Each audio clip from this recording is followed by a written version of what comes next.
Hi and welcome to The Winning Factor.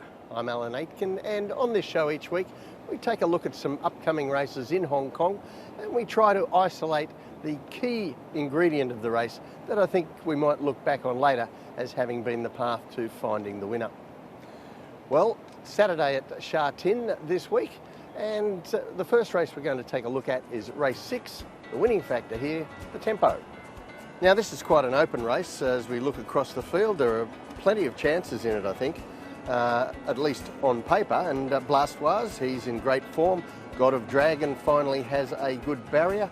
Kingsman and Above are racing well. Family Leader from the Founds Yard has a chance, and Dionysus Colin is racing well without a lot of luck. Well, one of the aspects of this race that catches your eye is that we have runners from the hottest in-form trainers in town. And although punters often like to look at the overall season's standings for the jockeys and trainers, sometimes it's more helpful from a punting perspective if we break it down into smaller pieces. And here's a graphic of the trainers table over the last 2 months since October 20. And it's slightly different from what we see in the overall championship standings. Of course, Ricky Yu there on top, ahead of Francis Loy. That's much the same as the championship standings. Casper Founds is up there. But the fourth place getter over the last 2 months might surprise a few people. That's David Ferraris. He's been on fire with 11 wins from his last 68 runners. And Blastoise from his yard has been a part of that. He's been in great form, and we're going to take a look at a couple of his recent runs. Firstly, race 167, and you'll see he's up on the pace here. Zach Purton aboard, and this is over 1600 metres. Blastoise, a very convincing winner down the home running to justify his favouritism on this day. Then we're going to take a look at race 223, and this is his most recent run. This is at Happy Valley on IJC night, and he had every chance to win and had to settle for second to Zanjan Rocks here. It's notable, Zach Purton rode the winner Zanjan Rocks, and he's got very quickly back onto Blastoise for his next assignment, so he obviously thought the runner-up's effort there was pretty good too.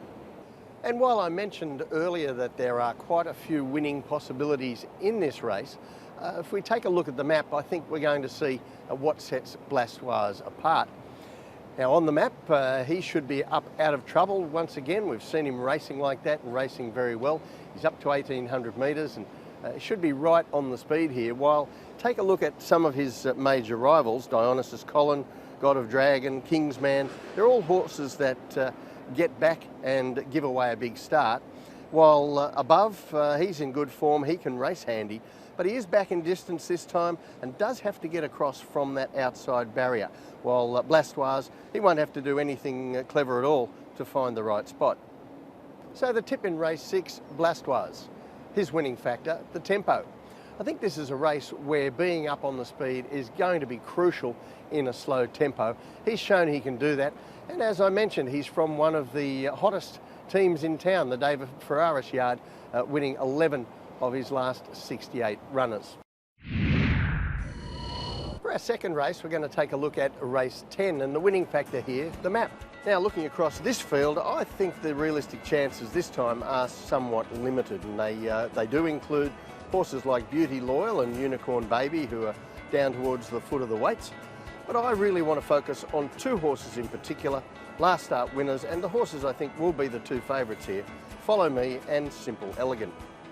And let's take a look at what they've been doing in the lead up. Firstly, Follow Me, race 217, from gate 1 this day, got a great ride from Joe Moreira, and he ran on strongly for what was a pretty convincing win over the 1400 metres, his third win over this course and distance. And we've also seen Simple Elegant in winning form over the 1400 metres twice already this season. And I'm going to show you both those wins because I think it shows some progress being made by this lightly raced horse. First of all, race 35 we're going to have a look at here, and he's out in front dictating the terms, and yet not really terms that should have suited him. He went too quickly through the middle of the race, and he was able to hang on and win, but it wasn't the ideal setup if you look at the heat map on the bottom of the screen. Strong sections through the middle of the race. Now he had a run in between, but when we got to race 194, if you look at the heat map this time, a much calmer version of Simple Elegant, and he's able to go through smoother sections, less brutal in the middle stages. And I think this time he was far more convincing winning. And I think that transition that he's made over those couple of starts from running along too fast really for his own good in front, and then being able to measure the speed a little better in front, I think that's important with him rising in class here, because you don't get away with making mistakes as you go up in the grades, and I think it's going to be crucial to the outcome of this race. When we look at the map, once again, I think Simple Elegant will be the horse in front, and his main rival, as I pointed out, Follow Me, well, he's not got gate 1 this time, he's got gate 14. So rather than getting that saloon passage through the inside, he's going to have to go back. Joe's going to have to find a good place to park him during the run and try not to give away too big a start to the leader, Simple Elegant. Now, Simple Elegant, now that Grant van Niekerk has taught him to contain his speed a little bit better, he is going to be a fair distance in front of Follow Me, and that head start is going to be important to the result here. So the tip in race 10, Simple Elegant. His winning factor, the map.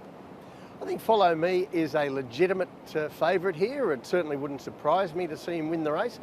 But I think now that Simple Elegant is learning to control his speed in front, and he dictates the terms here, I think he's going to take all the running down, and that gives him a great chance of turning Follow Me over. Well, that's it from the winning factor this week. Good luck on Saturday. Have a great Christmas, and we'll see you next time on the winning factor.